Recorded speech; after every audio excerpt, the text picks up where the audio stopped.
يا مساء الفل، السلام عليكم ورحمة الله وبركاته. أخباركم إيه؟ يا رب تكونوا بكل صحة وخير وسعادة. الموعد السنوي لسلسلة الأس من سامسونج. تعالوا نشوف إيه أكتر تغييرات حصلت عن الجيل السابق. المرة دي اهتمت فعلا بمكونات التليفون الداخلية، ولكن كان الأهم هو ال AI، وعملت حاجة تخصها اسمها جالاكسي AI. سريعا لو هنتكلم عن الحاجات اللي اتغيرت في الشكل الخارجي للموبايل، أقدر أقول لك إن الإيدج اتلغى. معنى إن الإيدج اتلغى إن هم لقيوا إن المستخدمين مش حابين تجربة الإيدج. كده بدأت سامسونج عهد الشاشة الفلات أو المسطحة اللي ما بقاش فيها إيدج. تاني أهم تغيير هتلاقيه إن عندك هنا النسخة الألترا مصنوعة من التيتانيوم. ممكن ما تلاقيش اختلاف فعلي في الوزن على الأرقام، ولكن هتحس بمسكة مريحة وأخف للموبايل. شكل الكاميرات يعتبر ما فيهوش أي تغيير، ولكن ممكن يكون فيه حاجات ملي بسيط جدا. طبعا الاختلاف الرئيسي إن النسخة الألترا هتنزل بمعالج سناب دراجون 8 جن 3. سلسلة البلس والريجولار أو الجهاز العادي الاس 24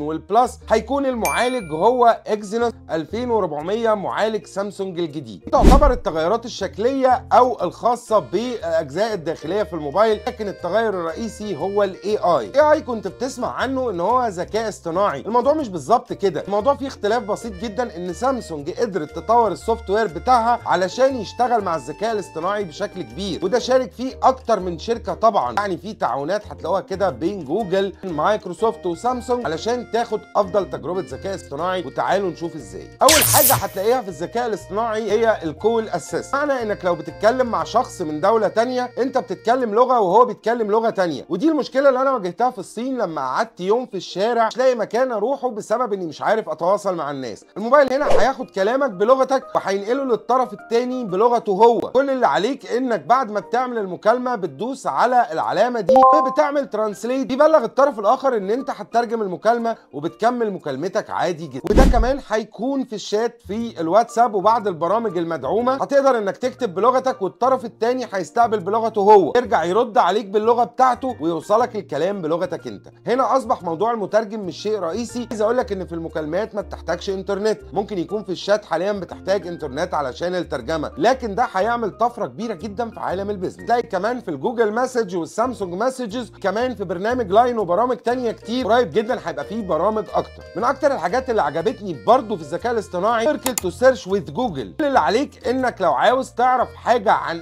اي صوره او جزء من صوره، هتعمل دايره بالقلم او بايدك بس عليها، هتدوس على الجزء ده وهتعمل سيرش. باستخدام الذكاء الاصطناعي هيطلع لك لو انت بتسال على المكان ده يبعد عنك قد ايه، وازاي تروحه، وازاي تنظم رحله سياحيه هناك، ازاي كمان لو عاوز تاخد حاجه او تأجر حاجه هناك يبقى سعرها قليل، هيبقى مساعد شخصي ليك يقدر يعمل لك كل حاجه. ولو شفت منتج او جاكيت او اي حاجه عاوز تعرف سعرها، هيقول لك بلد المنشأ بتاعتها، وهيقول لك بتصنعها بكام وفين وازاي، وارخص سعر ليها، وسعرها كام في السوق اللي انت عايش فيه او القريب منك. هنا اي صوره او جزء من صوره هتقدر تدور وتبحث عنه بسهوله جدا. عندك كمان في النوتس، لو انت حطيت نوت وكتبت حاجات ومتلخبطه، هيرتب لك افكارك اللي انت كتبتها، وهيعمل لك كفر خارجي في راس او جزء عن الموضوع اللي انت كنت بتكتب فيه، علشان لما تدخل جوه النوتس ما يبقاش عندك مشكله وتايه لو بتعمل نوتس كتير. مش بس كده، لو حطيت حاجات وعاوز تترجمها او كاتبها بخط ايدك، برضه هتقدر ان انت ترجع لها وتلاقيها مترتبه. اللي انت كاتبه بخط ايدك هيبقى تايبنج عادي جدا، مكتوب كأن هو مكتوب من الكيبورد. كمان الترانسكريبت اسيست اللي بتكتب له اي موضوع وافكار جوه دماغك وحاجات متعلقه ببعض، في النهايه بعد كده هو بيحددهم لك بنقط وبيحطهم لك بترتيبهم، عن طريق ان هو بياخد النقط المهمه اللي انت كتبتها في النوت، وايه اللي كتبته الاول وايه اللي انت كتبته ريليتد للي فوق، يقدر بعد كده ان هو يرتبها لك كانها سكريبت اتكتب بايد. هنيجي للتصوير بقى، هنلاقي حاجات جامده جدا زي انستنت سلو موشن. لو انت صورت فيديو عادي، مجرد ما بتدوس على الفيديو دوسه مطوله،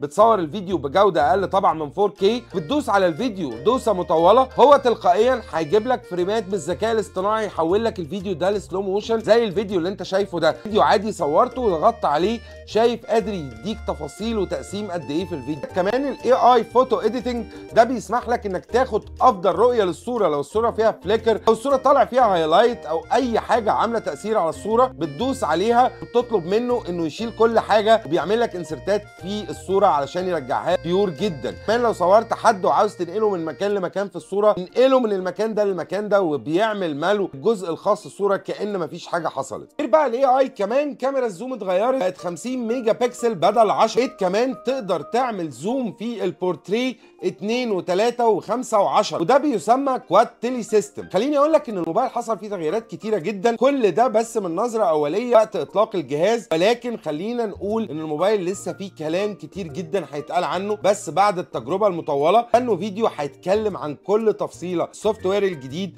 وكل تفصيله عن الموبايل. ما تنسوش اللايك والشير، اشوفكم فيديوهات جايه، سلام.